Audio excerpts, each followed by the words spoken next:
Have you ever wondered why Americans keep falling into credit card debt like it's a hidden pit on a video game map? It's never one giant mistake that pushes people in. It's always the tiny swipes, the "I'll pay it later" swipes, the "it's only 20 bucks" swipes. Before they know it, their bill looks like a plot twist they definitely didn't sign up for. It usually starts with that first shiny card.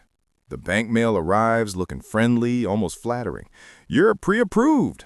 It feels like the universe finally recognizes your potential, even though the universe is actually just a credit company trying to turn you into a long-term customer. People accept the card because everyone says it helps build credit. Nobody mentions it can also build stress and panic attacks. The thing about credit cards in America is that they're designed to feel painless. When you pay with cash, you physically hand over something. Your brain knows the money's leaving. But a card? You just tap. Nothing hurts. There's no sting. You could buy a lawn chair, a pizza, a Bluetooth speaker shaped like a pineapple, and still feel emotionally untouched. That painless feeling is how the trap begins. Then life enters the ring. Groceries are expensive, medical bills are unpredictable, cars break down at the exact wrong moment, rent climbs, kids need things, and Americans live in a system where having an emergency fund is almost a luxury. When the paycheck can barely keep up with basic needs, the credit card becomes the emergency plan. But an emergency plan that charges 25% interest is basically a loan shark wearing a nice suit. Most people aren't swiping for luxury. That's the biggest misunderstanding. They're not buying diamond-crested sandals or gold-plated headphones.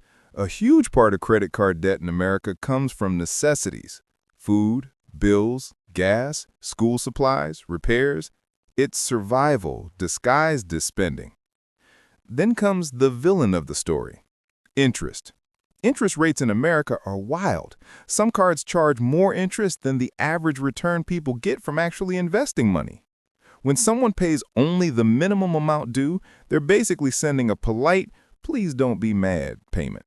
The debt barely moves. Interest grows like a snowball rolling downhill wearing rocket boosters. Imagine owing $3,000. Pay the minimum every month, and that same $3,000 might stick around for a decade. 10 years for a bill that originally came from a few groceries, a birthday gift, and an unexpected car repair. It's ridiculous, but very normal here. And then there's the marketing. Credit card companies are absolute geniuses at making you feel like you're winning while you're actually losing. They offer cash back, points, bonuses, airline miles. Spend $500, get $5 back. It feels like a victory. Except you still spent $495 more than you gained.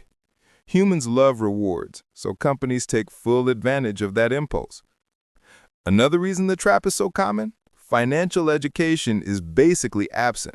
Schools teach the Pythagorean theorem, which is useful if you're planning to build a triangle in your free time. But they don't teach how interest works. They don't explain how a minimum payment barely touches the actual debt. They don't show how credit scores influence everything, from renting an apartment to buying a car. People learn those lessons the hard way, usually after the first "your payment is late" notification hits like a horror jump scare. Then there's lifestyle pressure. Social media constantly shows people living picture-perfect lives: new clothes, new furniture, vacations, gadgets, fancy restaurants. Nobody posts their credit card balance or their 29% APR. People swipe to feel normal, to keep up, to not feel left out. It's easy to overspend when everyone seems richer than they actually are. Before long, the debt becomes normal. People joke about it, they shrug it off. Everyone has debt. It's not a big deal. But the stress is real. The sleepless nights are real. The guilt is real. Many Americans feel trapped not because they're irresponsible, but because the system is built like a maze with interest rates guarding every exit. Still, credit cards aren't evil. They're tools. In the right hands, they can actually help. Building credit, earning rewards, providing safety during real emergencies. The problem is that they're placed into a very unforgiving financial environment. Combine high costs, low savings, psychological tricks, and aggressive marketing, and you get the perfect recipe for long-term debt. So why do Americans get trapped? Because life is expensive, credit feels painless, interest is vicious, and nobody teaches people how the game actually works. The cards look simple, but the rules behind them are complicated, and the consequences show up slowly, then all at once.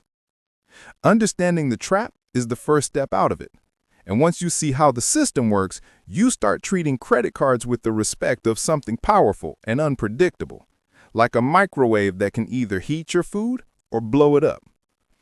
And that's the real story behind credit card debt in America. Not laziness, not luxury, just a complicated system, a lot of pressure, and a tiny plastic card that's way scarier than it looks.